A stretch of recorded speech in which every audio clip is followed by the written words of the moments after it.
मागील पाठात आपण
पृथ्वीची उत्पत्ती,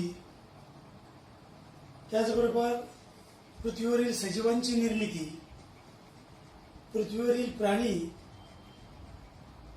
या सर्व घटकांची सविस्तर माहिती घेतलेली आहे. या पाठामध्ये उत्क्रांती याविषयी माहिती घेणार आहोत. पाठ क्रमांक 4 उत्क्रांती. तर पहिला मुद्दा जो आहे तो उत्क्रांतीची संकल्पना. उत्क्रांती म्हणजे काय? तर उत्क्रांतीचा अर्थ होतो सतत आणि संत गतीने होणारा बदल.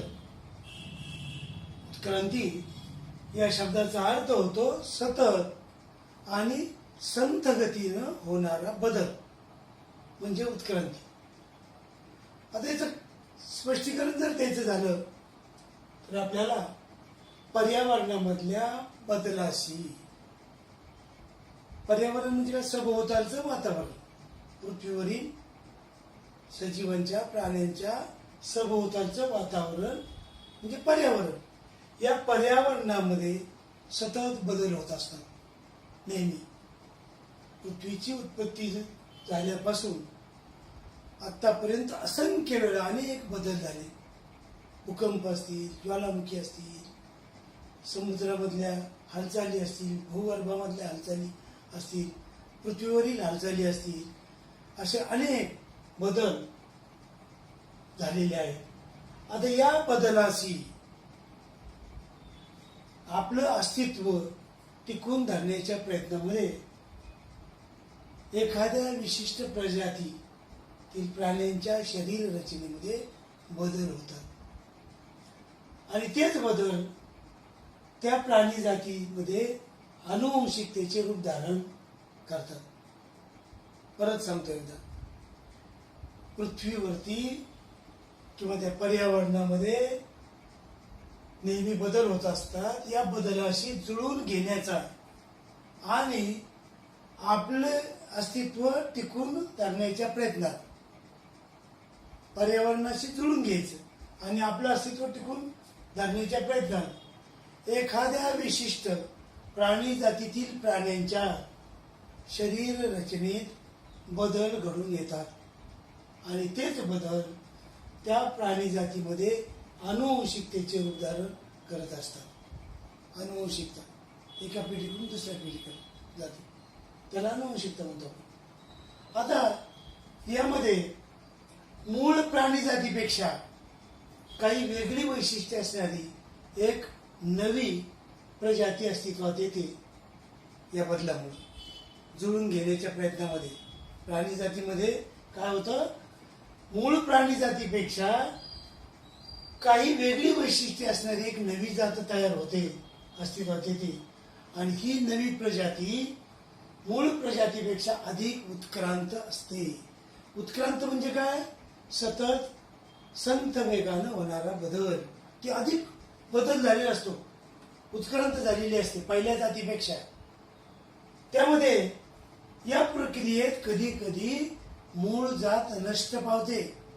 अनेकदा मूळ जातीपासून एकापेक्षा अनेक प्रजाती उत्क्रांत होतात.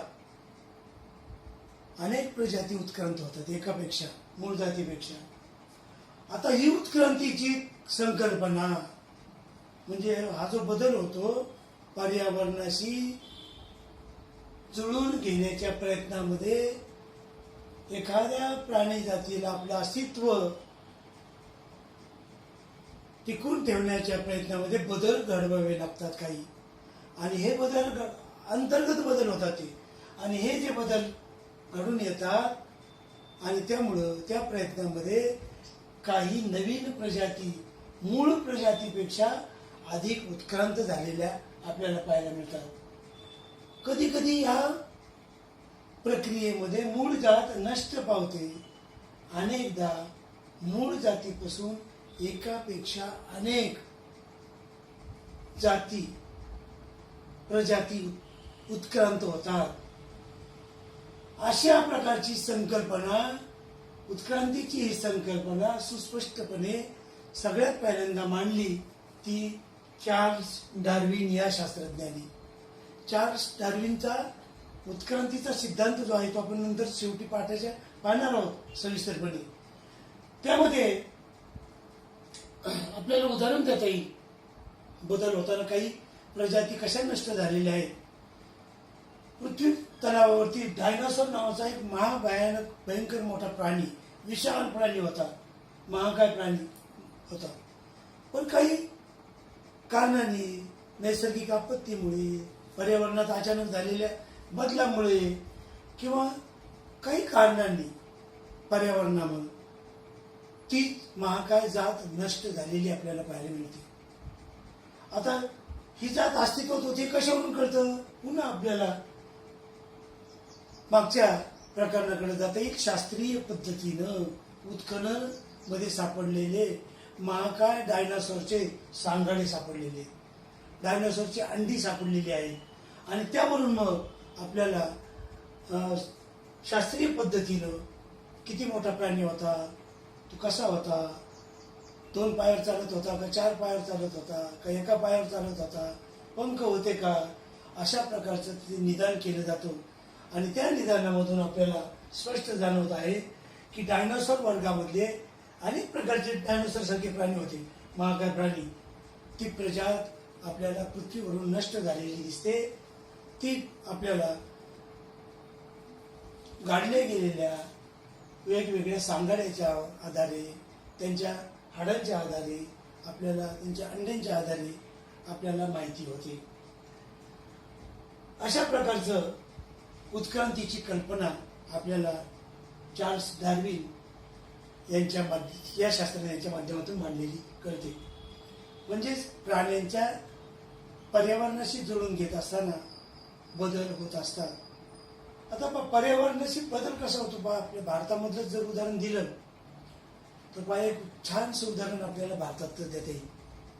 भारताचा दक्षिणेकडचा भाग हा विषुववृत्ताच्या जवळ आहे.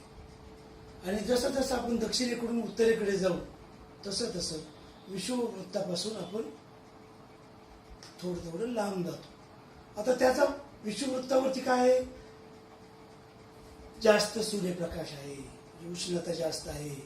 विषुववृत्तापासून आपण उत्तरेकडं किंवा दक्षिणेकडे जसं जसं जाऊ आपण तसं काय होतं, उष्णता कमी कमी होत जाते, तापमान कमी कमी होत जातं. विषुववृत्ताला सगळ्यात जास्त तापमान 5 अंश उत्तर 5 अंश दक्षिणेकडं सगळ्यात जास्त तापमान असतं.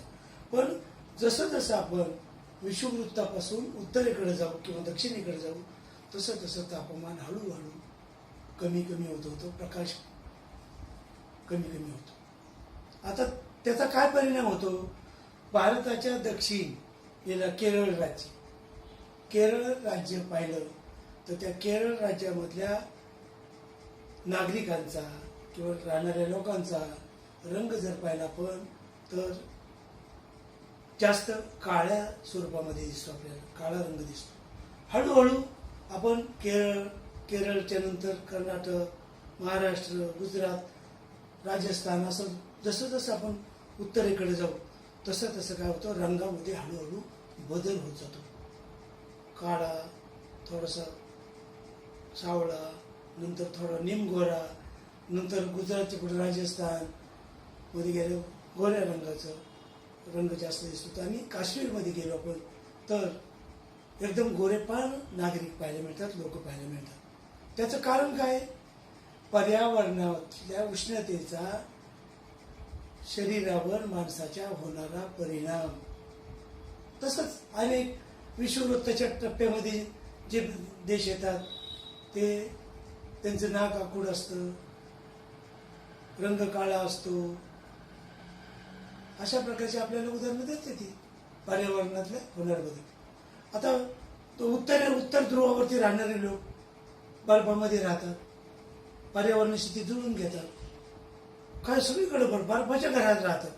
आपल्याला बर्फाच्या घरात राहता येईल का? नाही येणार. कारण आपलं शरीर त्या वातावरणाशी एकरूप झालेलं नाही. पण एस्किमो सारखे लोक, उत्तर ध्रुवावरचे लोक बर्फामध्ये राहतात, प्राणी जीवन आहे तिथं. आणि मग त्याचा ते जुळून घेतात, त्या पर्यावरणाशी जुळून घेतात. दुसरं उदाहरण आपल्याला द्यायचं म्हणलं तर आपण जर उन्हामध्ये घरामध्ये बसायची जर सवय लावली, आपण घराच्या बाहेरच पडलो नाही तर उन्हाचा आपल्याला त्रास होतो. पण उन्हाळ्याच्या दिवसामध्ये अगदी मे महिन्यामध्ये अनेक जण खोदकाम करणारे नागरिक आपण पाहतो, मजूर पाहतो. त्यावेळेस त्यांना त्रास नसेल का होत? होतो त्रास, पण त्यांचं शरीर त्या तापमानाशी जुळून घेतं. आणि जो घरात बसलेला मनुष्य ज्यांनी कधीच उन्हामध्ये काम केलेलं नाही त्या माणसाला तिथं काम करणं शक्य होणार नाही. पण जो सतत काम करतो उन्हामध्ये, पावसामध्ये, हिवाळ्यामध्ये, तो त्याचं शरीर त्या पर्यावरणाशी जुळून घेत असतं. तशा प्रकारचं या पृथ्वीवरती असलेले बदल, होणारे बदल, त्या बदलाला प्राणी जीव वनस्पती पण, प्राणी पण, सजीव काय करतात? आपलं अस्तित्व टिकून ठेवण्यासाठी बदल घडवून आणतात आणि यशस्वीपणे जीवन जगत असतात. अशी काही उदाहरणं आपल्याला सांगता येतील. आता यानंतरचा पुढचा टप्पा जो आहे तो आहे प्राण्यांच्या उत्क्रांतीचे टप्पे. आता उत्क्रांती म्हणजे काय आपण पहिल्या टप्प्यामध्ये उत्क्रांतीची संकल्पना म्हणजे सतत होणारा संत गतीने बदल. सावकाश होणार बदल होतो पण संत गतीने होतो बदल. त्याला आपण काय म्हणतो? संत गती आणि सतत संत वेगाने होणारा बदल त्याला म्हणतो उत्क्रांती. आता प्राण्यांच्या उत्क्रांतीची टप्पे, याच्या आधीचा जो धडा पाहिला आपण, त्या धड्यामध्ये आपण पाहिलं होतं की पृथ्वी निर्माण झाल्यानंतर पाणी निर्माण झालं पृथ्वीवरती. त्या प्राण्यामध्ये एकपेशीय जीव निर्माण झाले असंख्य अनेक. आणि त्या एकपेशीय जीवापासून बहुपेशीय जीव तयार झाले. आणि मग बहुपेशीय जीवापासून प्राणी, वनस्पती हे कसं तयार झाले ते आपण पाहिलेलं आहे. त्यामध्ये आता यामध्ये ह्या सगळ्या उत्क्रांतीचे टप्पे, बदलाचे टप्पे काही आहेत. त्यामध्ये आपण पहिला टप्पा पाहणार आहोत उत्क्रांतीचा, प्राण्यांच्या उत्क्रांतीचा टप्पा. त्यातला पहिला टप्पा पाहणार आहोत अपृष्ठवंशीय सजीव. आता अपृष्ठवंशीय सजीव म्हणजे काय? तर पाठीचा कणा नसलेले सजीव. त्याला काय म्हणतो आपण? अपृष्ठवंशीय सजीव. ज्या प्राण्यांना पाठीचा कणा नाही, माणसाच्या पाठीला कणा आहे पण ज्या प्राण्यांच्या पाठीला कणा नाही अशा प्राण्यांना, अशा सजीवांना, सजीव प्राण्यांना काय म्हणतो? अपृष्ठवंशी म्हणतो. उदाहरण जर द्यायचं झालं तर आपल्याला भोगल गायचं उदाहरण देता येईल, पाठीचा कणा नसलेला प्राणी, सजीव. दुसरा टप्पा येतो तो आहे पृष्ठवंशीय सजीव. अपृष्ठवंशीय दुसरा टप्पा आहे उत्क्रांतीचा, तो आहे पृष्ठवंशीय सजीव. पृष्ठवंशीय सजीव म्हणजे काय? पाठीचा कणा असलेले. आता याच्यामध्ये बरेच येतात पहा. पृष्ठवंशीय मध्ये बरेच प्रकार येतात. त्यामध्ये काय? एक जलचर. जलचर म्हणजे काय? बरोबर, पाण्यामध्ये राहणारे. त्याच्यानंतर पाण्यामध्ये उदाहरण जर द्यायचं झालं तर माशाचं देता येईल. अनेक पाण्यामध्ये प्राणी राहतात. त्याचबरोबर जलचर नंतर उभयचर, म्हणजे पाण्यामध्ये राहतो, जमिनीवरती राहतो, तो आहे बेडूक. पाण्यातच जगू शकतो, जमिनीवर जगू शकतो. पृष्ठवंशी सजीव, जलचर, त्याच्यामध्ये भाग आहे पृष्ठवंशी सजीवामध्ये. अपृष्ठवंशी सजीव, पृष्ठवंशी सजीव, त्याच्यामध्ये प्रकार जलचर, मासा, उभयचर, पाण्यामध्ये राहतो, जमिनीवर राहतो, तो बेडूक. काही पक्षी आहेत जे हवेमध्ये उडतात, झाडावरती राहतात. पक्षी वेगवेगळे पक्षी असतील, घार असेल, वेगवेगळे कावळा असेल, चिमणी असेल, कबूतर असेल, अनेक पक्षी, पक्षी वर्गामध्ये सगळे पक्षी. त्याच्यानंतर काही भाग आहे तो म्हणजे सरपटणारे प्राणी. साप आहे, मगर आहे, जे सरपटतात, सरपटती मगर, सरडा आहे. त्याचबरोबर सस्तन प्राणी. काही प्राण्यांनी काय करतात, आपल्या पिल्लाला काय करतात, दूध पाजतात स्तनाद्वारे. गाय आहे, म्हैस आहे, शेळी आहे, मेंढी आहे, माणूस आहे, हे सर्व प्राणी काय करतात, आपल्या पिल्लाला दूध पाजतात. अशा प्रकारचं उत्क्रांतीच्या टप्प्यामध्ये पृष्ठवंशीय सजीव, पाठीचा कणा नसलेले सजीव, अपृष्ठवंशीय सजीव, त्यामध्ये जलचर, उभयचर, पक्षी वर्ग, सरपटणारे प्राणी, सस्तन प्राणी असे विभाग केलेले आहेत. आता यामध्ये आपण सस्तन प्राणी विषयी सविस्तर माहिती पुढच्या टप्प्यामध्ये घेऊ.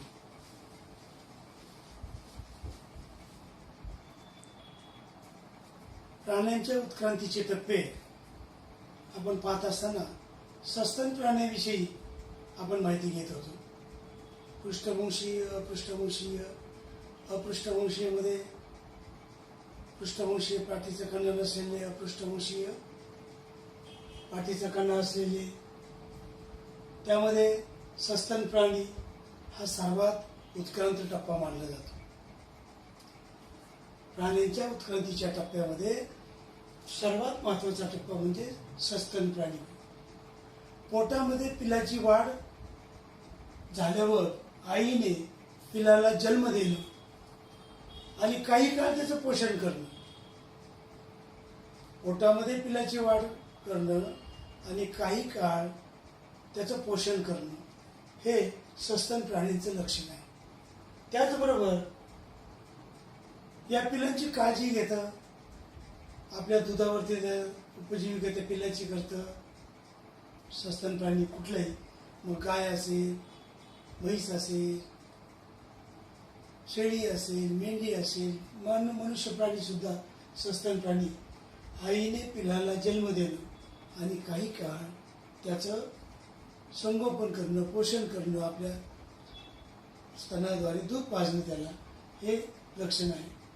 याला अपवाद आहे. याला बदक त्वचा, त्याला इंग्रजी नाव आहे प्लॅटिप्स, शास्त्रीय नाव आहे प्लॅटिप्स, बदक त्वचा.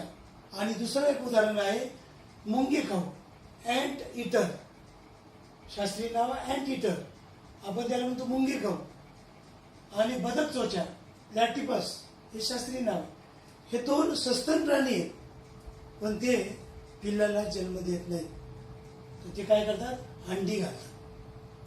हा अपवाद आहे फक्त दोन प्राण्यांचा, बदक त्वचा, प्लॅटिपस शास्त्रीय नाव, आणि मुंगी खाऊ, अँट इटर, हे दोन अपवाद आहेत. सस्तन प्राणी फक्त सस्तन आहेत, हे पिल्लाचं संगोपन करतात, दूध पाजतात, पण अंडी देतात, त्याच्यातून पिल्लू जन्माला येतं. मग त्याच्यानंतर पुढचा टप्पा आहे उत्क्रांतीचा, तो म्हणजे मानव सदृश्य वानर. मानव सदृश्य वानर, मानवाशी साम्य असणारा वानर, याला एप वानर असं म्हणतात. याचा वावर सुरुवातीला झाडावरती होता प्रामुख्याने, एप नावाच्या वानराचा.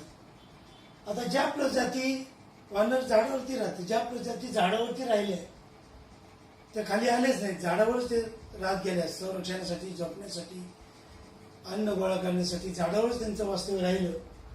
त्यांचं मूळ वानर स्वरूप तेच राहील, त्याच्यात काही बदल झाला नाही. आता उत्क्रांतीचा आपण टप्पा पाहतो. जे झाडावरती राहिले त्यांचा काहीच बदल त्यांच्यामध्ये झाला, मूळ स्वरूप ते वानरच राहिले. परंतु काही मात्र जिथं झाडच नाहीत असा गवताळ प्रदेश आहे काही, आणि त्या गवताळ प्रदेशामध्ये काही वानर जाती जमिनीवरती राहायला लागल्या आणि त्या काय झाल्या, उत्क्रांत होत गेल्या. आणि त्यापासून मानव प्रजात अस्तित्वात आली. हे प्रथम आफ्रिका खंडामध्ये घडलं. यालाच आपण आदिमानव म्हणतो. म्हणजे वानराच्या जाती, काही जाती झाडावरती राहिल्या, वावर त्यांचा झाडावरतीच राहत गेला, त्या जाती, आणि काही जाती वानराच्या जाती या गवताळ प्रदेशामध्ये जमिनीवर राहायला लागल्या. त्या मध्ये काही बदल झाला. पण झाडावरती ज्या वानर जाती राहिल्या त्यांच्यामध्ये काही बदल झाला नाही, त्या तशाच राहिल्या, मूळ वानर स्वरूपातच राहिल्या. परंतु ज्या जाती गवताळ प्रदेशामध्ये वावरल्या त्याच्यामध्ये काय झालं, उत्क्रांत होत गेल्या सतत, आणि हळूहळू बदल होत गेले त्यांच्यामध्ये. त्यापासून मानव प्रजात आली असं मानलं जातं. आता यामध्ये हे काय पहिल्यांदा कुठं घडलं, तर आफ्रिका खंडात घडलं. यालाच आपण काय म्हणतो, आदिमानव म्हणतो. आदिमानव म्हणजे काय, आधीचा मानव, सुरुवातीचा मानव, प्रारंभीचा मानव. मानवाची उत्क्रांती कशी झाली ते आपण पाहणार होतो पुढच्या टप्प्यामध्ये, आणि कसे कसे बदल होत गेले ती सविस्तर माहिती पुढच्या धड्यामध्ये पाहणार आहोत. पण त्याआधी आपल्याला पाहायचं आहे चार्ल्स डार्विन यांचा उत्क्रांतीचा बद्दलचं मत. 1859 मध्ये प्राण्यांच्या जातीचा उगम नावाच्या पुस्तकामध्ये चार्ल्स डार्विन यांनी उत्क्रांतीची संकल्पना पहिल्यांदा मांडली. त्याच्या आधी कार्ल लिनस यानं प्राणी जातीचं वर्गीकरण केलं होतं. चार्ल्स डार्विनच्या आधी कार्ल लिनस यानं वर्गीकरण केलं होतं. शरीर रचनेतले बदल वानराच्या काही जातीच्या आणि मानवाच्या काही संबंध आहे असं त्याचं मत त्याने व्यक्त केलं होतं चार्ल्स डार्विनच्या आधी. पण ठाम नव्हतं की वानरापासूनच मानवाची निर्मिती झाली असं ठाम नव्हतं. काही जातीच्या वानराच्या काही जातीपासून मानवाचं उगम किंवा संबंध असावा असं त्यांनी मत मांडलं होतं, पण ठाम नव्हतं. पण डार्विननं मात्र आपल्या पहिल्या ग्रंथात उत्क्रांतीच्या प्रक्रियेत वानर आणि मानव यांचा संबंध असू शकतो हे ठामपणे सांगितले पहिल्याच ग्रंथामध्ये. इसवी सन 1971 मध्ये त्यांनी दुसरा ग्रंथ लिहिला, मानवाचं अवतरण, मराठीमध्ये नाव. यामध्ये मात्र त्याने माणसाची शेपटी नसली तरी, माणसाला शेपटी नसली तरी त्याच्या पाठीच्या कण्याचं शेवटचं अवशिष्ट, हे जो तो भाग आहे पाठीच्या कण्याचा शेवटचा भाग, याकडे सर्वांचं लक्ष वेधलं. माणसाची जी पाठ आहे त्या पाठीचा शेवटचा भाग कणा, त्याला आपण अजूनही माकड हाड म्हणतो. आपण व्यवहारामध्ये वापरतो त्याला माकड हाड.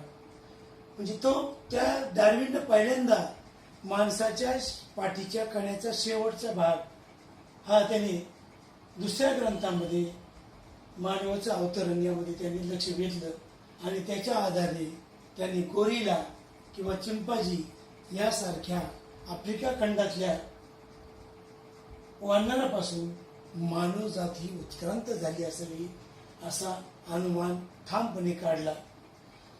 त्याला मान्यता दिली की मानवाच्या या चिंपाजी किंवा गोरिला या माकडा बिनशेपटीचे माकडे ते चिंपाजी आणि गोरिला आफ्रिका खंडामध्ये, त्यांच्यापासूनच मनुष्य जात उत्क्रांत होत गेली असं ठाम सांगितलं. आणि आता या 20व्या शतकामध्ये त्याला पुरावे सुद्धा वेगवेगळे मिळालेले आहे. अशा प्रकारची माणसाची उत्क्रांती याविषयी आपण माहिती घेतली. आता उत्क्रांतीचे पुढचे टप्पे कसे कसे होत गेलेले आहेत त्याची सविस्तर माहिती आपण पुढच्या पाठामध्ये पाहणार आहोत. तोपर्यंत धन्यवाद.